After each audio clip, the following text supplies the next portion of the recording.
Thank you. Good evening, ladies and gentlemen, councillors and officers. Thank you so much for joining us for tonight's meeting. And Wodonga Council acknowledges Aboriginal and Torres Strait Islander people as the first peoples of the country.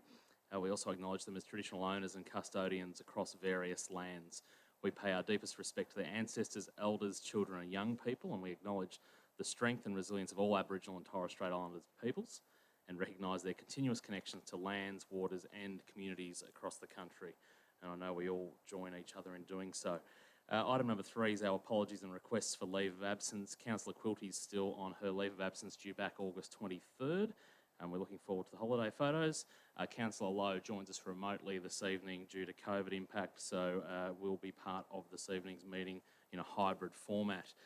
Item 4, declarations under the Acts, Regulations, Codes and Local Laws. Mr CEO, none there, I believe.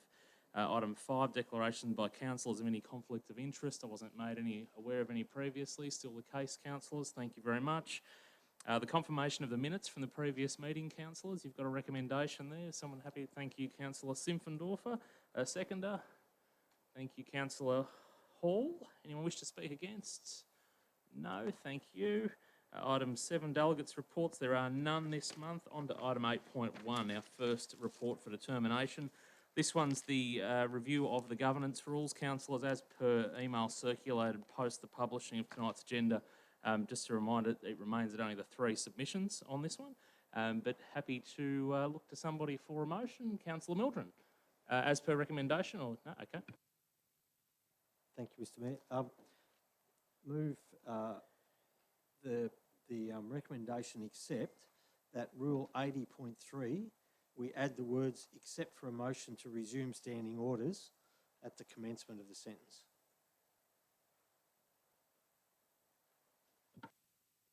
Thanks, Councillor Mildren. Just before I get a seconder, bear with me a moment.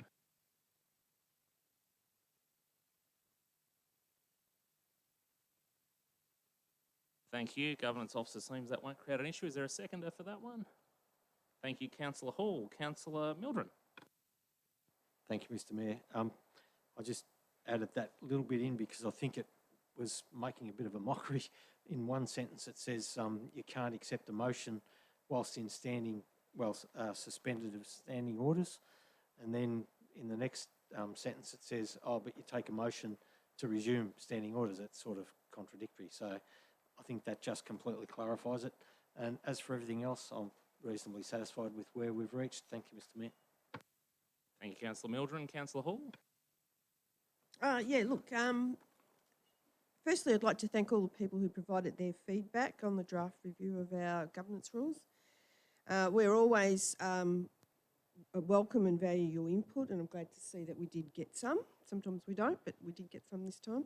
And as a result of my concerns and that of those in a couple of the submissions received to the draft governance rules around changing the time limits for councillors moving and speaking to an item listed in the council meeting agenda, the recommendation in this report has recommended not to change the time limits as recommended in the draft governance rules and leave them as they were originally, and that was adopted back in August 2020. The report in the meeting agenda notes there was merit in the submissions received by the community around limiting speaking times for councillors, and that this would lead to poorer decision making. The key views by the submitters received were that there was a risk that the reduction in speaking times may result in less transparency, good debate, and reducing the time limit doesn't allow councillors to clearly state their position and their reasons for it, which, as I mentioned before, may result in less transparency and poorer outcomes for the community. I totally agree with the submitters, and I'm glad the officer report reflects some of the submitters' feedback on this in this recommendation in the report. Except for council meeting length of time, which is still recommended to be 3 hours with the possibility of a half an hour extension of time to that time frame, I think that is workable. Generally, we are finished within the before the 3 hours is up, and only on the odd occasion have we gone over. So, you know, I think that change is fine. We also had submission on using of the confidential business items, possibly being overused. This is a decision the CEO determines. In the past, the percentage of decisions made in confidential business have been under the state average, but with the numerous land sales Council has negotiated over the last couple of years, this has risen. Whilst I am a very strong supporter of less decisions being decided in closed meetings, for community transparency reasons, I also recognise when Council is dealing with negotiation for land sales, recruitment and the annual review of our CEO, we need to be in a closed meeting. If this is done this way, it could lead to, if we had it open, it could lead to competitive, legal and reputational damage for our councils. So we have to be very mindful of doing this. I know I am a believer of our council and our new CIOs too are committed to wanting transparency and decision making for our community. So all in all, I think the governance rules comes to a good balance, and I support it going out. Thanks, Councillor Hall. Councillors? Councillor Watson. Mr Mayor, just probably clarification. I gather Councillor Mildren's going for option 2 with his plus his little change. Is that what we're voting on? No. With the recommendation one.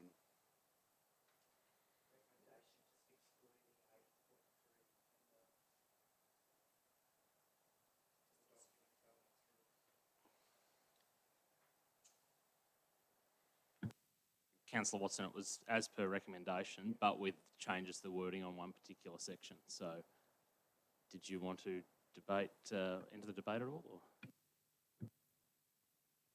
Happy? Councillor Simpfendorfer?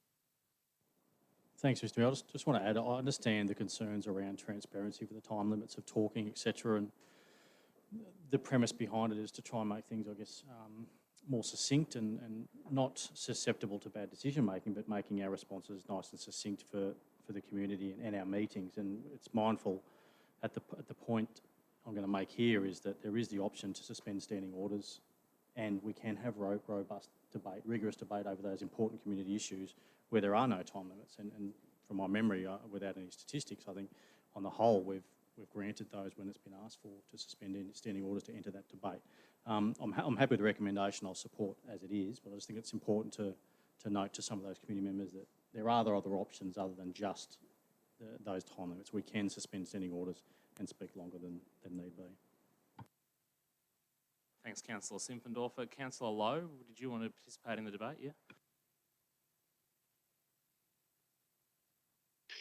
Yeah, and just speaking of being succinct and in time, I'll just echo Councillor Hall's thoughts since she's almost read my note by note out here, so I won't go back over it for everybody, and I'll keep the time frame a little bit small. But I'm just glad that the officers agreed with the submitters and stuck with their recommendation of keeping the times the same, because I wouldn't have supported it if they reduced speaking time. I know we've got alternatives like suspending standing orders or asking the chair for more time.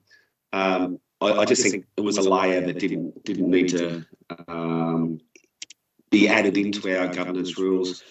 And I realise they need to be updated and constantly reviewed to match legislation and that, and I think that's what we're doing here tonight. And I think making changes that are necessary are good, but making changes that aren't necessary is not something I really put my hand up for. So I'll be voting to support Councillor Mildren's version of the motion and recommendation tonight for those reasons. Thank you. Thanks, Councillor Lowe. Just before we go to Councillor Mildred in closing, I just thought I'd pass some commentary and enter the debate myself, because I won't be supporting this. And I believe that Council's missed an opportunity in encouraging better engagement with our community, because quite often I get the feedback of people participating in or watching a meeting where they say, what was all the waffle about? Get to the point, you know, tell me the facts, tell me the data, tell me what I need to know about how you made a decision that way.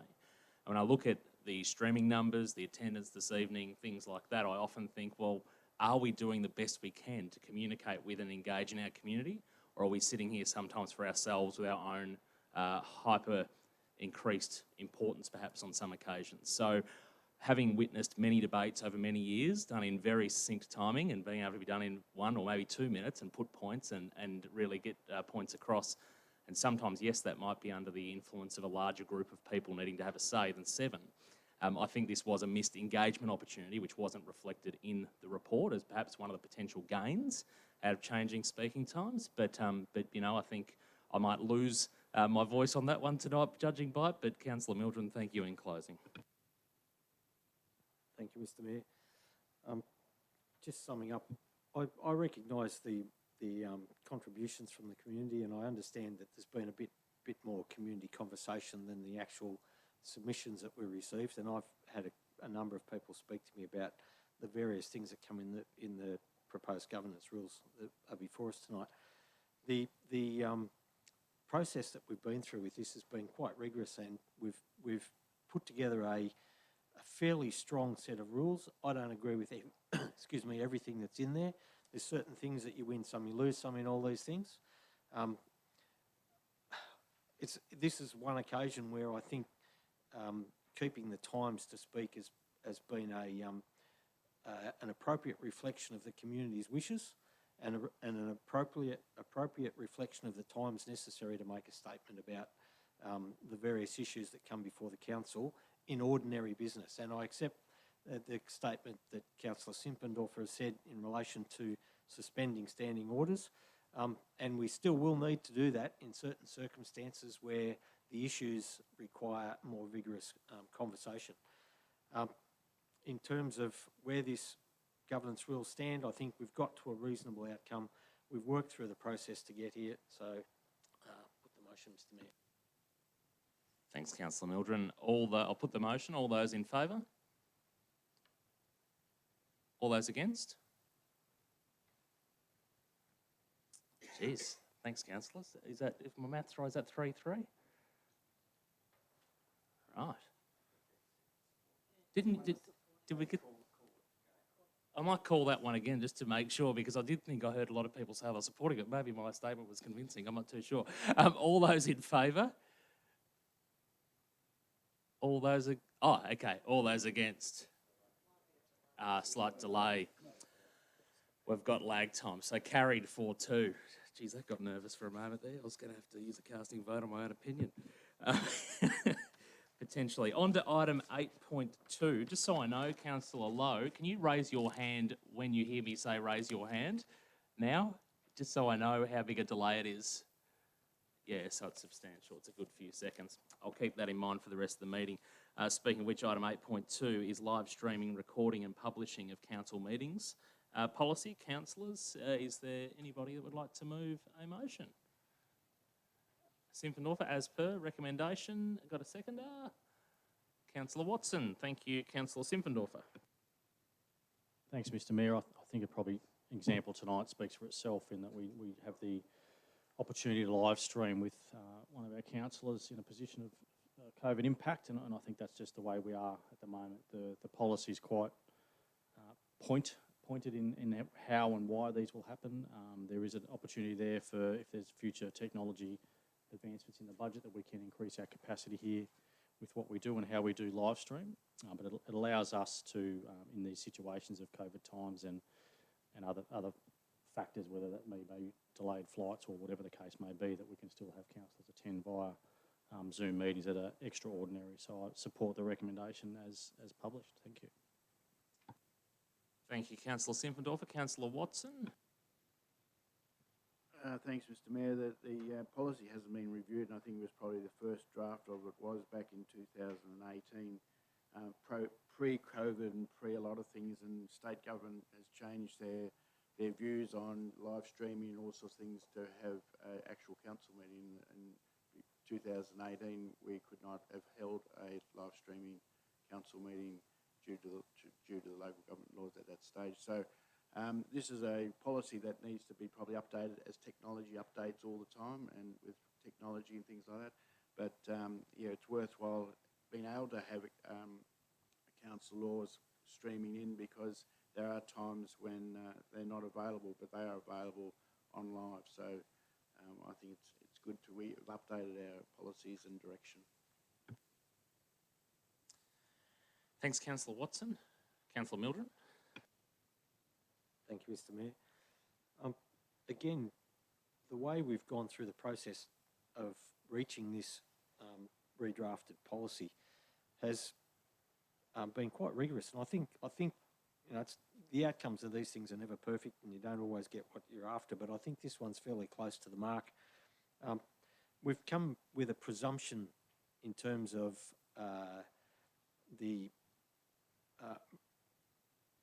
not the virtual attendance at council meetings. We've come with the presumption that everybody will attend unless you've got a good reason not to, and I think COVID's a very good reason not to. And I think it's a very common sense approach that we've set in place to deal with it. So I think we've got a reasonably good policy for the purposes at this present point in time. I would suggest that we need to keep an eye on it and keep in touch with how things move and change and shift. Keep an eye on things like the security of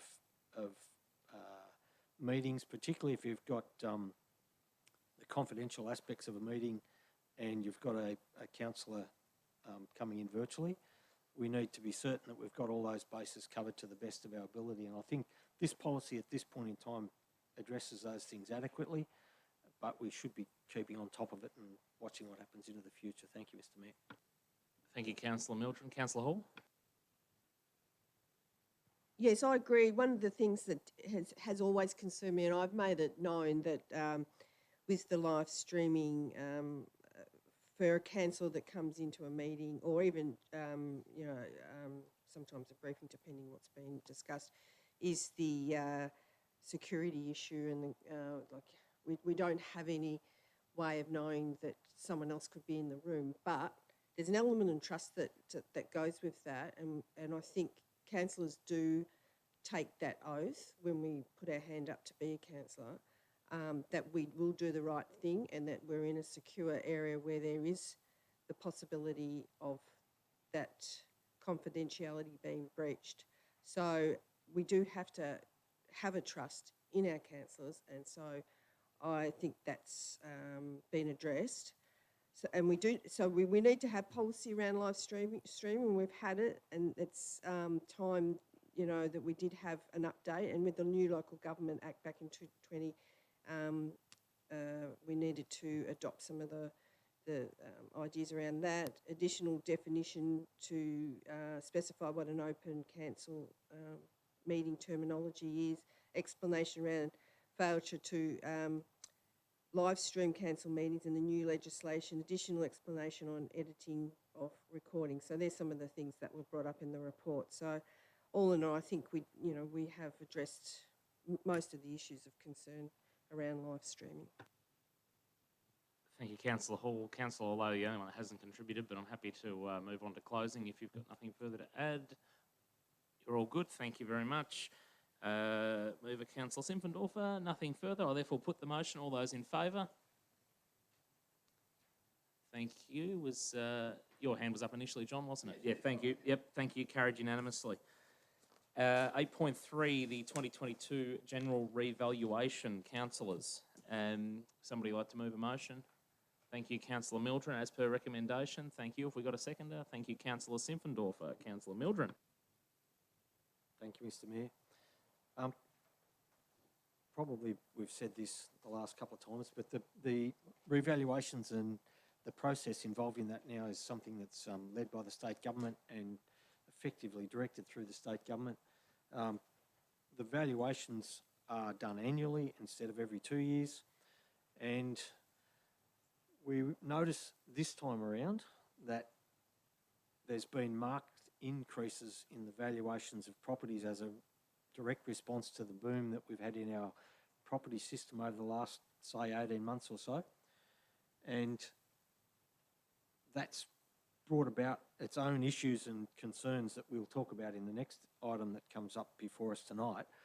But when you get revaluations that have marked increases in the valuations of many properties, and you get a divergence between, say, industrial and commercial and residential properties. It raises a whole range of issues that we can talk about in the next issue. But when we deal with the revaluation, it's set by the state government. The valuers take into account all the reasonable things that go to making up the value of a property, including, in our case, the situation of the development of the site, the land, the buildings and so on, the added value to the property from the different things that might be done on it. So we get a reasonably good and accurate reflection of what the market is, and then it's up to us to distribute that across in our rates revenue. Thank you, Mr. Mayor. Thank you, Councillor Mildren. Councillor Simpfendorfer? No? Councillors? Councillor Hall? I wrote a fair bit here, but Councillor Mildren has covered some of it, although not in the way I probably would have spoken to it. But the valuations that we received have quite substantially across, especially residential areas, risen. Our property prices have risen, some over 30%, and we had some idea that that was going to happen. I spoke to it before during our budget. We had some idea before we actually signed off on our budget that that would be the case. And if we'd kept our, I call it multiplication CIV factor, if we'd kept what we had from our last budget, which was 0.005036, with the new valuations, it would have quite substantially risen some residential rates. Probably, to my view, was quite, I think a lot of people would have screamed about it. So we had to address this fairly, and that's what rating is all about, is fairly, spreading it across all the rating categories. We reduced the multiplication rate, which has brought it back down quite considerably, which makes it more palatable for the residential rate rises going forward. And whilst some people will still have a bit of a rate rise with the new valuations, as Councillor Mildren said, this is done, it's out of our hands, it's done by the Valuer General's valuers, and we are the ones that we get the same rating money. We get the same money from the rates. We're not getting any extra from the new valuations, but we have to. We had to work a way of distributing it in a fair manner across all the rating categories, and I think we've done quite a good job in doing that. And I will still highlight that we are only putting the rates up by 1.5%, which is still under the rate cap, Victorian State Government rate cap of 1.7. I've seen commentary otherwise, but that's what we're doing. And I think we've done a pretty good job, and as I said, I appreciate all the work that was done beforehand to address this, and I think now it's just a matter of accepting the valuations that have come through, which is something that we sort of have to do. It's not something that we can knock back. So they're the rates, they're the valuations of the property, and we'll just have to accept them and adopt them. Thanks, Councillor Hall. Councillors, if not in closing, Councillor Mildren, just put the motion. Okay, all those in favour? Thank you. Carried unanimously. I just have to wait a few seconds for Councillor Lowe. The item 8.4 is the Revenue and Rating Plan Review, councillors. This is something that we'd resolved some time ago to start a little earlier than what was traditionally required from memory. So, somebody prepared to move a motion? Councillor Hall, is it as per recommendation? Councillor Hall, yep. We've got a seconder. Councillor Simpfendorfer, thank you, Councillor Hall. Oh, sorry, just before we do that, thanks, Kevin. Reminder, even though it was in front of me here somewhere. Thanks, Kevin. The options there, should you wish, that for point 2 of the recommendation, that the councillor representatives on the Revenue and Rating Plan Reference Group be Councillor Graham Simpendorfer as chairperson, Councillor Olga Quilty, with Councillor Ron Mildren as a substitute representative should two be required. Happy to strike out substitute? Okay. So Councillor Simpendorfer and Councillor Quilty, are you happy to have that as the motion, Councillor Hall? Yes. Yeah? Yes. Yep. So outside of that, it's a recommendation. So it just essentially gives the officers the full appointment of who our two reps are. Councillor Simpendorfer, that was still the case for you to second. You're happy with that? Okay, Councillor Hall, thank you. Okay, so I support the recommendation. It is probably timely that we had this review done. Having been on the last review reference group, I believe there is real value in doing a review now, and how it. I hope the new reference group will be open-minded and practical in how they choose to look at how we collect rates. You know, and they will look at the categories, the cancelled charges, fees, and what is required and spread across the whole rating categories. So how many, through the Mayor, Officer Klein, how many rating categories do we have? 7, yeah. So we have 7 rating categories. It's up to the reference group to decide whether we have less or more, or keep the same, or adjust the amount, whether it's a 1 differential or 2. Is that? Yeah. So it's a fairly complex bit of work. It takes some time to put together. It's not easy. People think that it's easy just to come up with that and work it out, but it's when you take from one, it affects someone else. It's quite a complex to get it even and fairly distributed, and that's the issue that the rating reference group will have to deal with.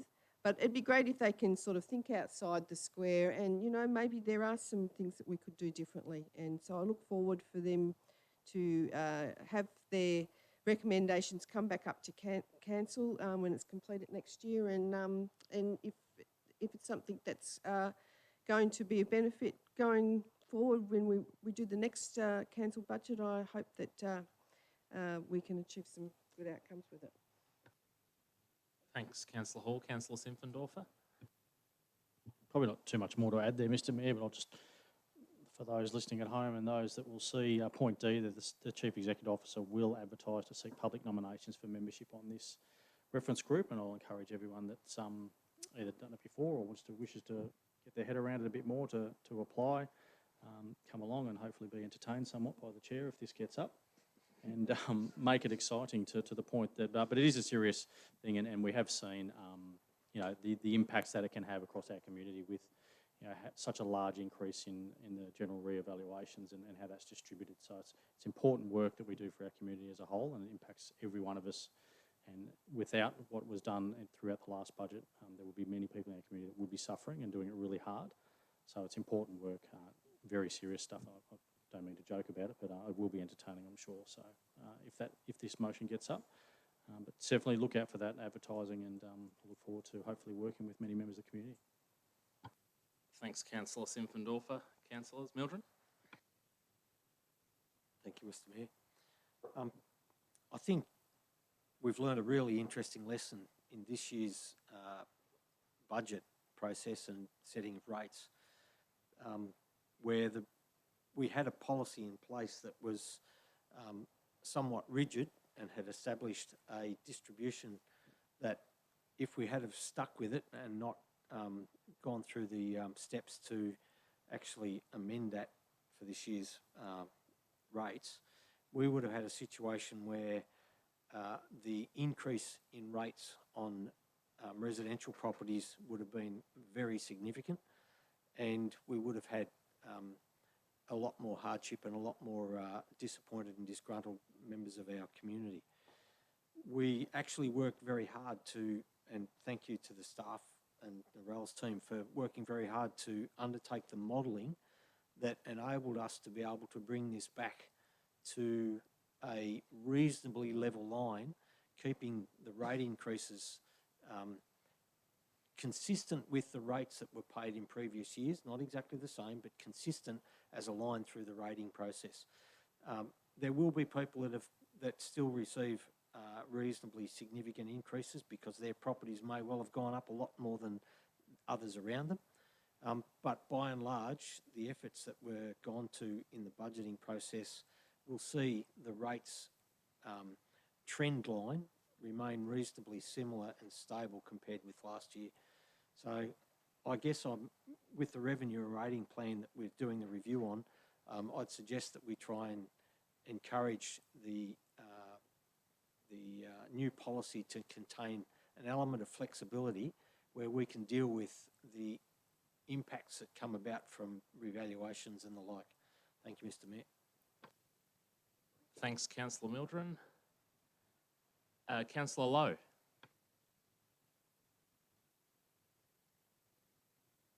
Yeah, firstly, I just want to thank Councillor Simpendorf and Councillor Courty for putting their hand up to be part of the planned review.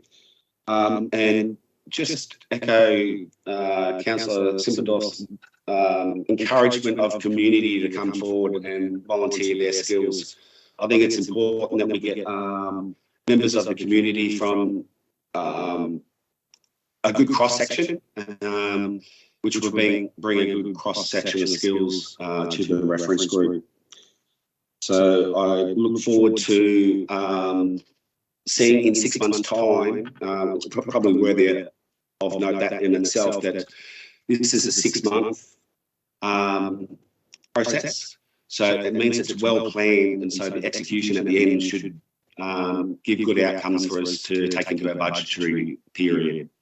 Thank you. Thank you, Councillor Lowe. In closing, Councillor Hall. Now, just one more thing, which I sort of tried to explain last time, but didn't do too well with. But with the multiplication factor, which is what we changed, as I said, I changed it from 0.00505563. We changed it and we lowered it to 0.00401000. So this was done to evenly spread to make a reduction and evenly spread the rises impact onto the council rate. So there was a reduction in that, but we still have the 1.5% council rate rise as well. Thanks, Councillor Hall. Councillors therefore put the motion. All those in favour? Carried unanimously. And Councillor Simpendorf, you can borrow my book on how to make rates discussions interesting as a chair. Thanks very much. Item 8.5, the Junction Place proposed memorandum of understanding, the MOU. Councillors, there is a recommendation there for us. Councillor Mildren, moving. Yeah, sure. Councillor Mildren moves that we suspend standing orders. Is there a seconder?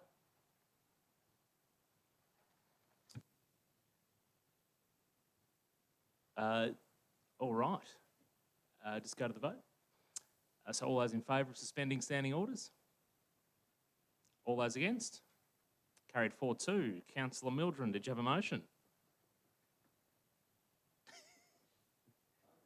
Don't have a motion. You wanted to have a conversation?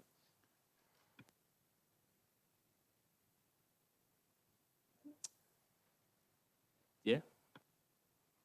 Thank you, Mr. Mayor.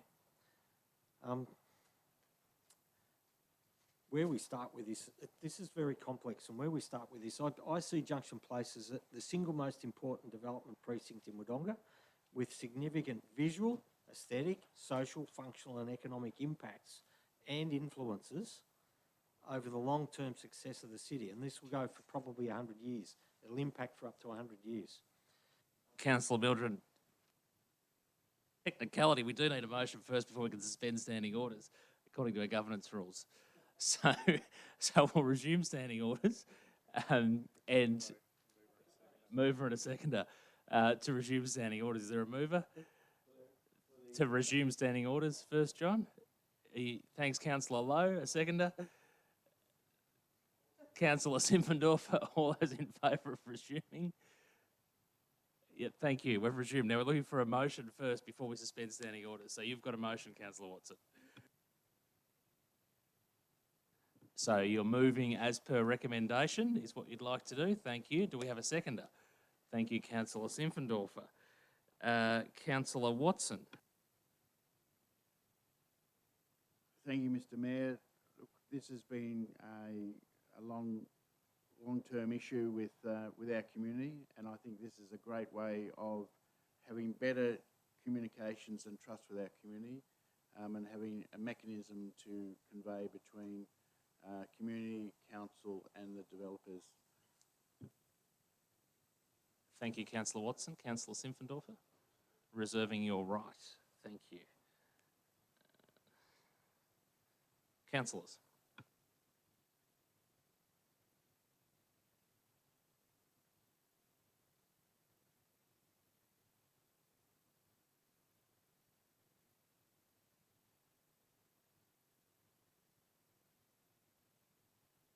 Councillor Mildred, you want to move to suspend standing orders?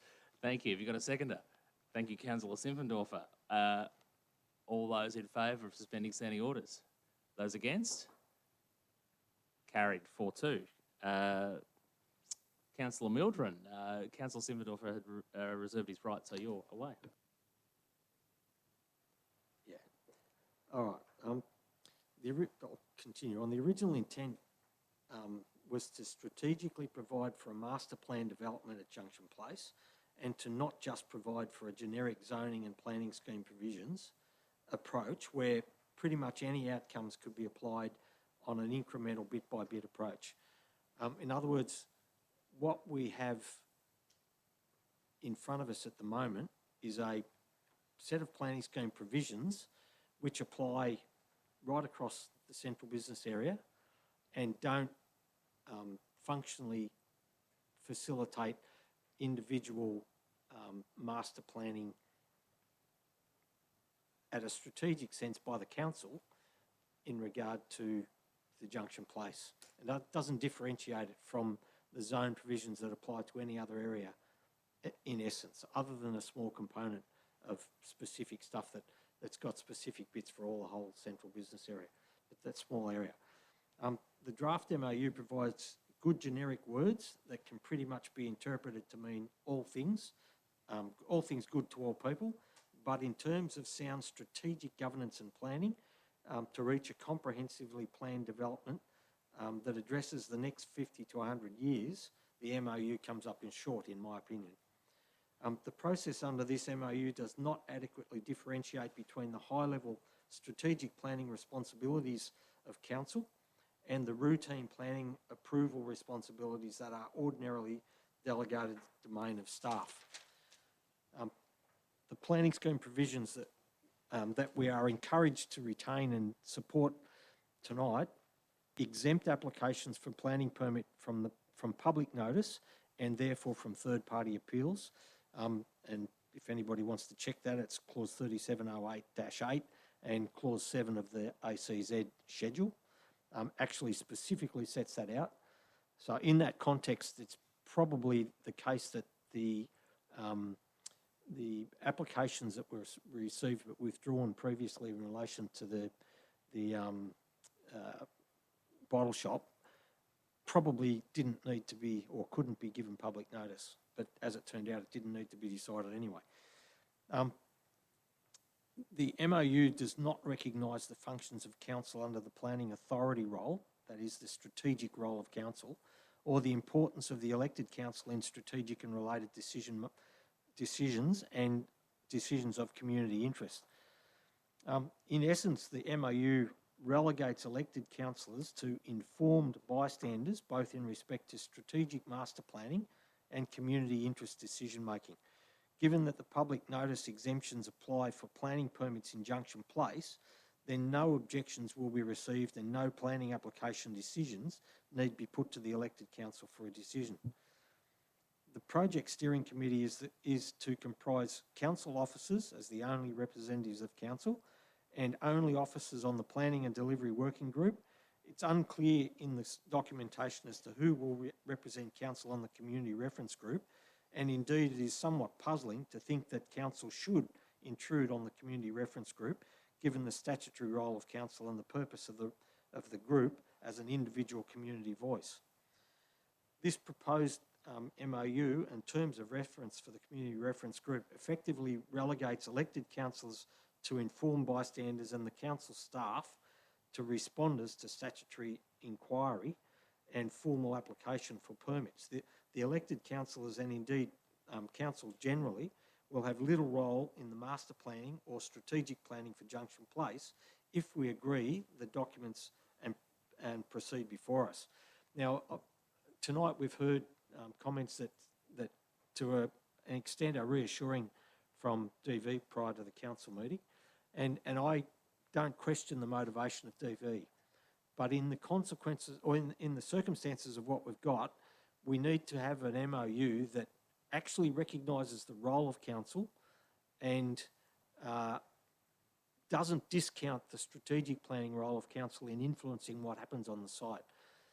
We need to be able to ensure that the planning scheme reflects the appropriate outcomes, and my opinion at the moment is that the planning scheme as it stands does not reflect a good position to achieve good outcomes. For example, the planning scheme at the moment would enable somebody to seek a permit and get approval for a permit to build an industry on the site, or to put other forms of activity that would not be consistent with the internal central business area. There's not saying that Development Victoria would do that, but if things got tight and land was sold and on-sold through a process, we could see that happening without any control by the council. Whilst the planning scheme has a set of zone table of uses that allow uses that shouldn't be in there, but might be okay somewhere else on the periphery of the central business area, for example, that would be consistent under the activity centre zone, then we really need to have a think about what we're putting in place and how we've got strategic planning provisions and the specific statutory provisions that come out of that strategic planning in place in our planning scheme. At the moment, I just think to approve particularly point number 1 in the motion that's before us, I think is selling this whole thing short and making a really difficult situation for the council into the future. I'll leave it at that for the time being. Thank you, Mr. Mayor. Thanks, Councillor Mildren. I hope I wasn't off-putting just our screen with Danny's visibility was about to shut down, so I wanted to make sure that it doesn't shut down before I can't see what his hands are doing. We're all good. Thank you very much. Councillor Lowe, entering debate. Yes, thank you. Just a question to Councillor Mildren. You're saying the activity centre zone is a little bit too flexible, I think is what you're saying. What zone do you think it should be, and what are the possible negatives to that zone? Thanks, Councillor Lowe. Councillor Mildren. There's a couple of presumptions in the question that says that, which is normal in the planning system in an everyday sense, and that is that we take the zones down from the suite of zones under the state planning framework. In the circumstances of this case, I'd say we should be doing a comprehensive development zone that specifically addresses the things that strategically apply to the councils, and given the conversation this afternoon, by and large, we seem to be on the same page as DV. We should be trying to develop provisions that specifically reflect those things, that are statutory provisions that set out the process and set out the criteria upon which development continues. So to answer the question, I think it should be the comprehensive development zone, which is a zone that can be specifically designed to suit the circumstances and criteria that we want to see happen on the location. Thanks, Councillor Mildren. Councillors, we are suspended, so if anyone else wants to jump in, feel free. If not, have we exhausted all debate at suspending orders? Do we resume standing orders? I see Councillor Simmendorfer, resuming. Yep. Did I say you want to second that, Councillor Lowe, to resume? Yep. Thank you. We'll put it to the vote to resume standing orders. All in favour? Yep. Thank you. Carried unanimously.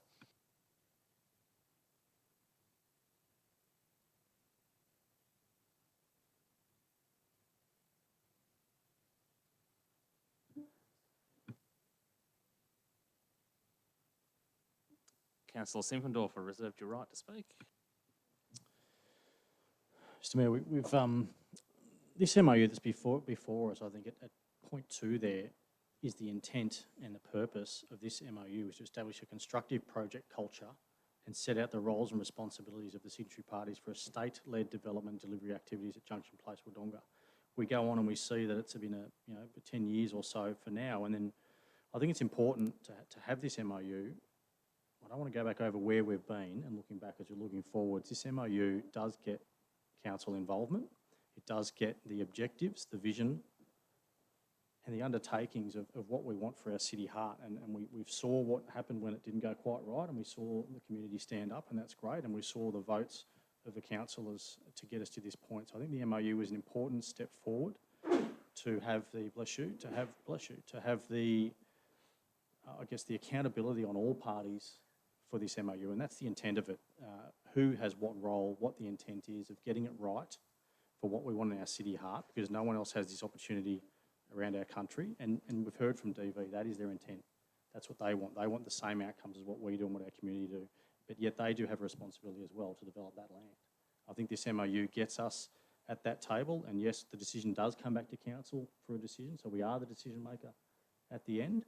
But this also then gives, I guess, some comfort in the fact that we have a community reference group, and whilst there's some feeling around the cadence of that and how that will look, I think it's important that it's on there and that we can work with, as I guess our CEO and his staff can work with Development Victoria to deliver what we need for that city heart. So I'm supportive of the MOU as it is, and I'll be voting yes to this. Thanks, Councillor Simpendorfer. Councillor Watson, in closing. Yeah, too late. Councillor Watson. Thanks, Mr Mayor, for in closing. I think, and Councillor Simpendorfer said, we don't look back in the past, we move forward from this point. I think what's occurred there in development of the old railway station, the goods shed, we've got great bones to move forward. The community realises that and it respects that. And I think our team from Melbourne will deliver something pretty unique there, I think, because they're heard from our community, and this MOU will have a better understanding between all parties. And I think the communication and the trust are the two most important things going forward with this MOU if successful tonight. Thank you, Councillor Watson. Councillors, therefore, I'll put the motion, which was as per the recommendation. All those in favour? All those against? Carried 4-2. Thank you. On to item 8.6, the proposed land sale at Logic, lot 102, Bilston Drive, Barnawatha North. Councillors, there's a recommendation there for you. Somebody prepared to move a motion? As per recommendation, Councillor Simpendorfer, have we got a seconder? Councillor Hall, thank you. Councillor Simpendorfer. As per the report there, Mr Mayor, I think it's noted that there were no submissions against after this went out to public notice, and it's another step forward for Logic and its development. We've not too much more to say, but I think it's great to see having this project go forward to the O'Brien Transport, and looking forward to more sale hopefully out of Logic as we progress through the next 6 to 12 months. Thank you. Thank you, Councillor Hall. Not much to add to that. Yes, this we had a notice of intent to sell the land that's been out on public exhibition, and there were no submissions received, as stated in the report. And now it's just a matter of coming back to get approval to move to the next step and allow the CEO to go forward with the contract of sale and completion of the sale process. So another good outcome. Thank you. Thank you, Councillor Hall. Councillors? Councillor Lowe, yes.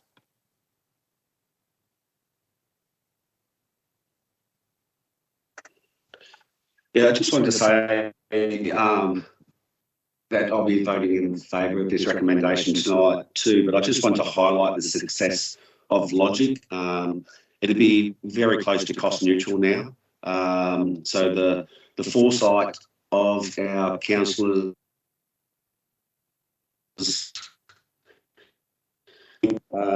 go down the path of development out at Logic. I think their foresight is coming to fruition now, and the community will start to not only reap the benefits of jobs, but also the rates that go along with it out of those commercial properties. Thank you. Thanks, Councillor Lowe. In closing, Councillor Simpfendorfer? No. Therefore, put the motion. All those in favour? Carried unanimously. Thank you. Item 8.7 is the updated advocacy plan. Councillors, the recommendation... Oh, hang on. Yeah, that's right. Recommendation there for you. Happy to move as per recommendation. Councillor Watson, have we got a seconder? Councillor Simpfendorfer. Councillor Watson. Thank you, Mr. Mayor, and thank you to all the staff that put this document together. It's a lengthy document, but it can be broken up to one page, and with the upcoming state election and upcoming visitors to our city when they do arrive, we have a document on the table ready to go. And some of the projects in that is sort of looking outside the box again. When we first looked at doing Barrandoota Fields, when we first looked at Logic, and now we're doing some more things that are outside the box again. So I think it's a fantastic plan so that we can pull apart for individual people, or we can give it as a large document to any potential person coming, or potential government that's coming into our city.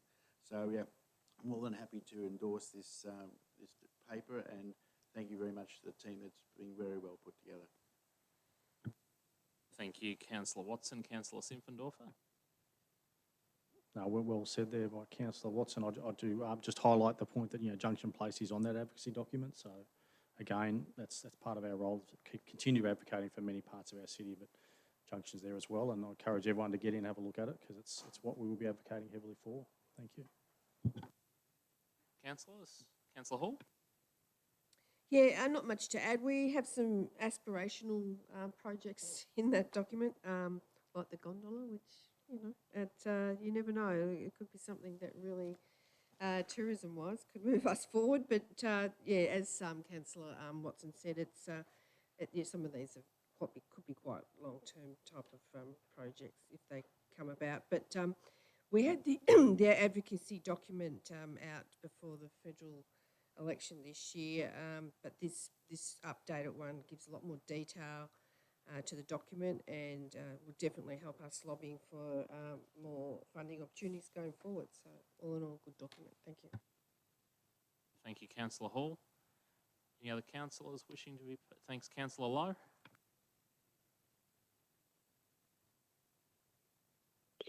I know we encourage our community to read our documents, but I know a lot of them aren't going to read this one. So I just wanted to highlight the fact of how broad this document is. So when our CEO and Mayor is going into all these different state and federal ministers' meetings, etc., and they are asking for things, they've got the community sentiment at their forefront. Pardon me. The hospitals one, housing affordability, the youth foyer, efficient, safe transport, Junction Place, Logic, Barrandoota Fields, Gateway Island, Hothouse Theatre, the Bangilla Migrant Centre, Wodonga Creek. That's just to name a few of what's in this document. And I just wanted to show the community at home and those in the gallery tonight how broad the document is, and it's very pointed too. So we know what we're asking for, we know how much we're asking for, so it's not leaving anything in doubt. Thank you. Thanks, Councillor Lowe. In closing, Councillor Watson.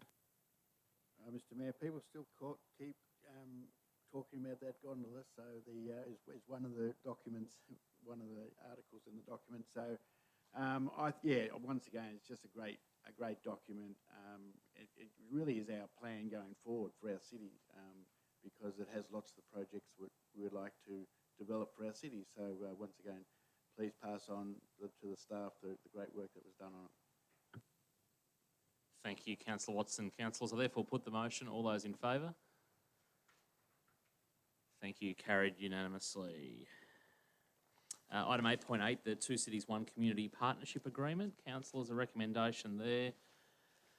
Happy to move as per recommendation, John. Yep, so that is the actual document being endorsed. A seconder. Thank you, Councillor Simpfendorfer. Councillor Watson.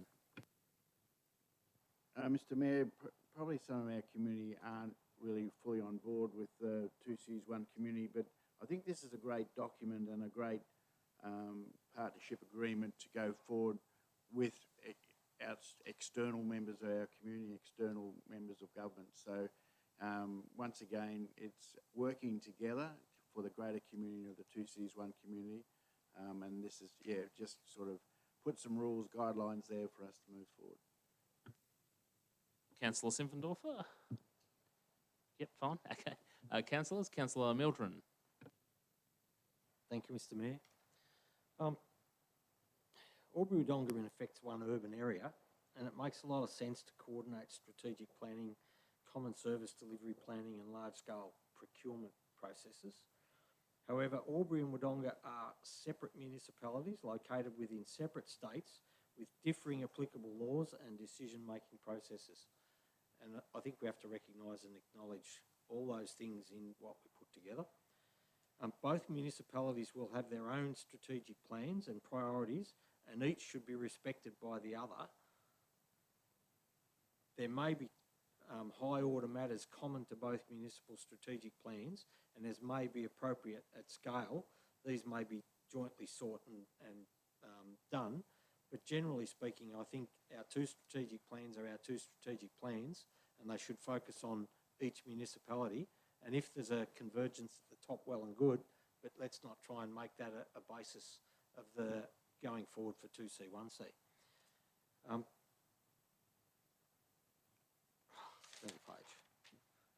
Whilst I see opportunities from coordinated approach, we need to stay at the higher regional level of what we're doing and not get into the operational stuff that each of the councils normally do. I think rightly the staff have always informed one another and spoken between each other when things have needed to be considered, and I think we should continue to do that, but not do it as a formalised part of the 2C1C process. I see the vision pillars identified under the agreement as being jargonistic and bureaucratic, and both excessive and limiting at the same time. The scope and order of strategic level interaction and coordination is limited by locking ourselves under those pillars. The objectives of the agreement are unnecessarily wordy and inclusive of references to the individual strategic plans that is far too broad and encompassing of lower order matters specific to each municipality. I don't believe we need to talk of community engagement as an objective. It should ordinarily be part of everything done under the 2C1C. Keeping to the strategic level suggests that articulating actions about when to meet and reference to creating submissions for government should be routine outcomes that come out of the higher order strategic agenda matters and not things that are listed as action plan, part of the action plan. Having said all that, the agreement matters listed in item 5 provide a sound base from which to undertake the strategic planning relevant to 2C1C opportunity.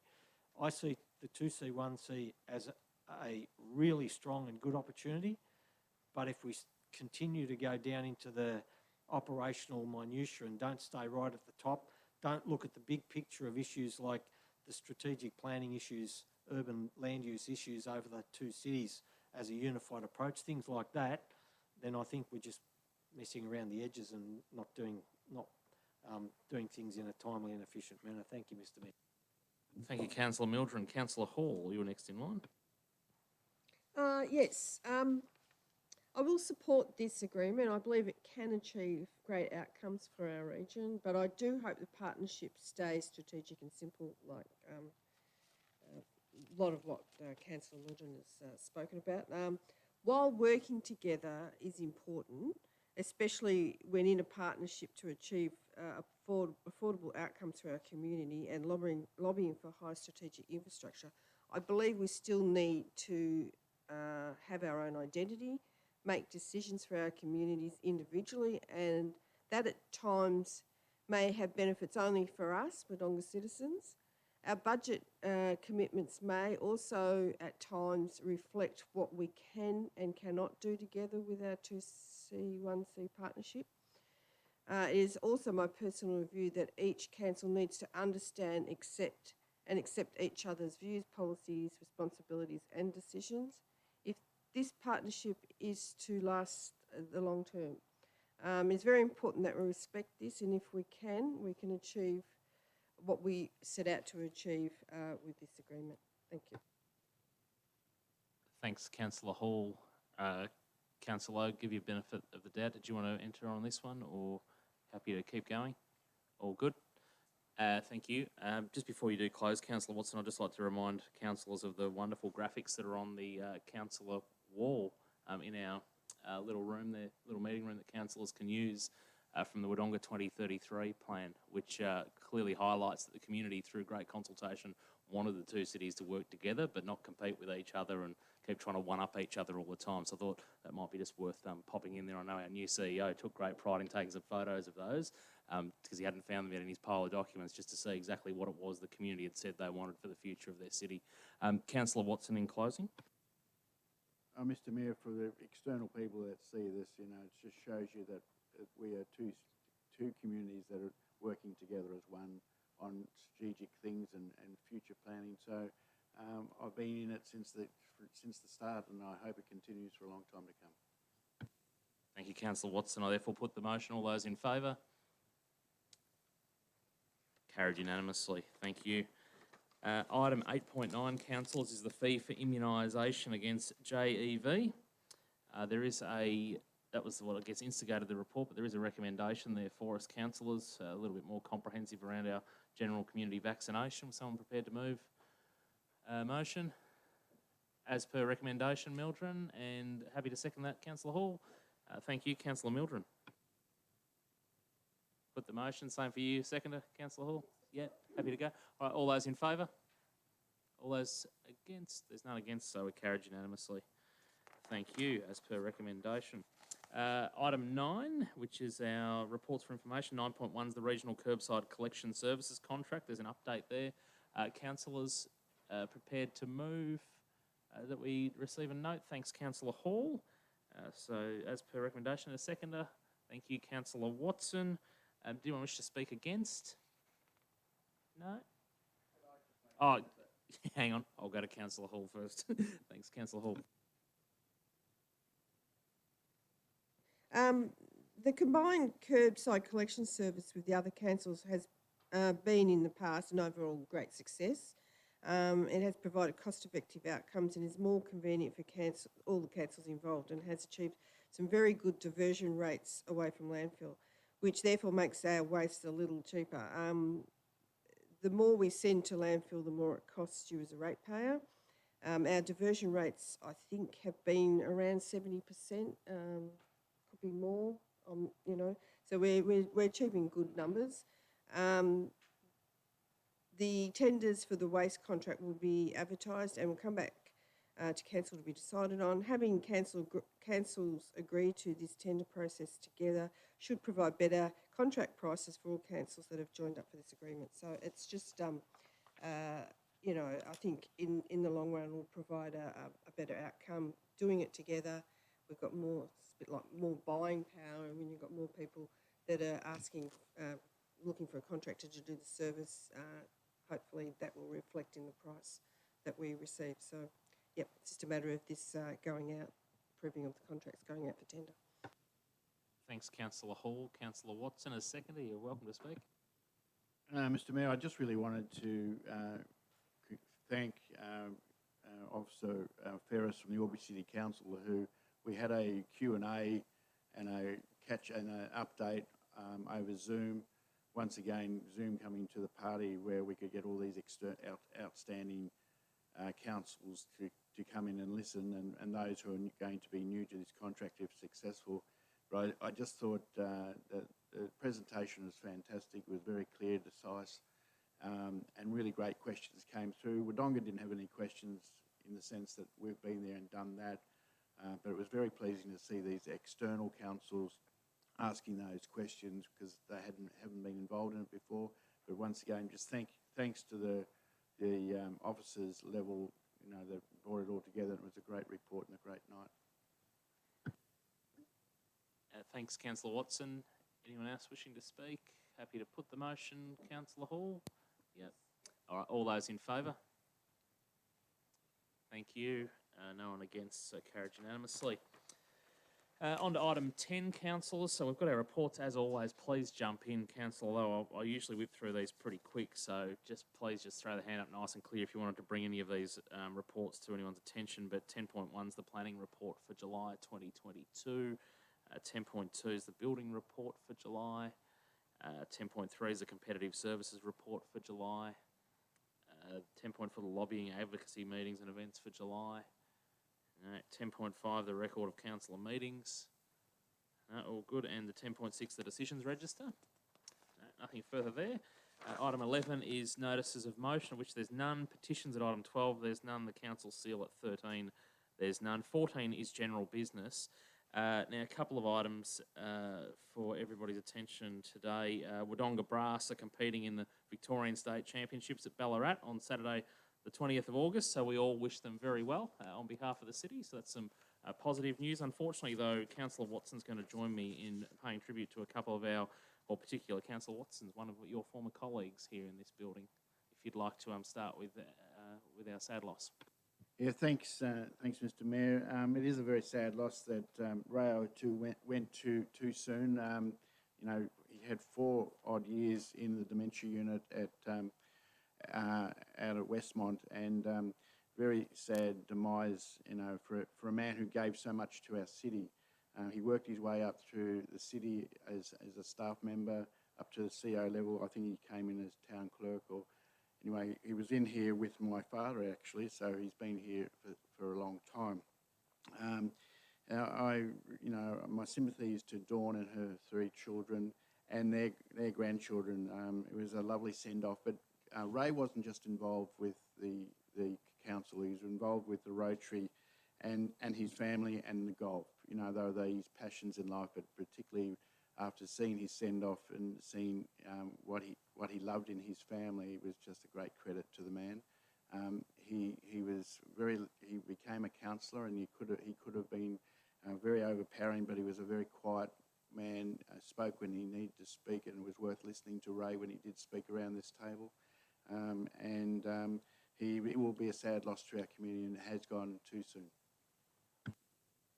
Thanks, Councillor Watson, and another commemoration message on behalf of not just the council, but also the entire city, is to the family and the extended family and friends also of Pam Stone, the former mayor of the city of Wodonga.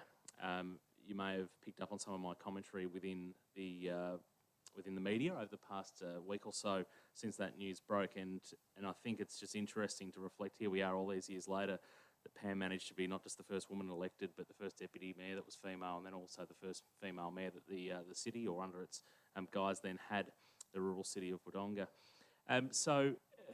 These moments come, and I guess there's nothing that you can say. Particularly, it's tough when you haven't necessarily worked alongside some of these people. But I think as we all sit here as councillors, and anybody who ever does put their hand up, at some point in time, the toll of how selfless it can be to be an elected representative on behalf of your community, I guess, becomes apparent. And I think when you listen to the pride in Pam's family of the achievements that she made, not just as a mayor of the city, but just as being a general citizen, and the way that she was recognised with the OAM in later years as well, I think we are in a much better place now as a city and as a community for her contribution. So have had correspondence with her son Shane over the past few days, and he's very appreciative of the kind words that we've all shared.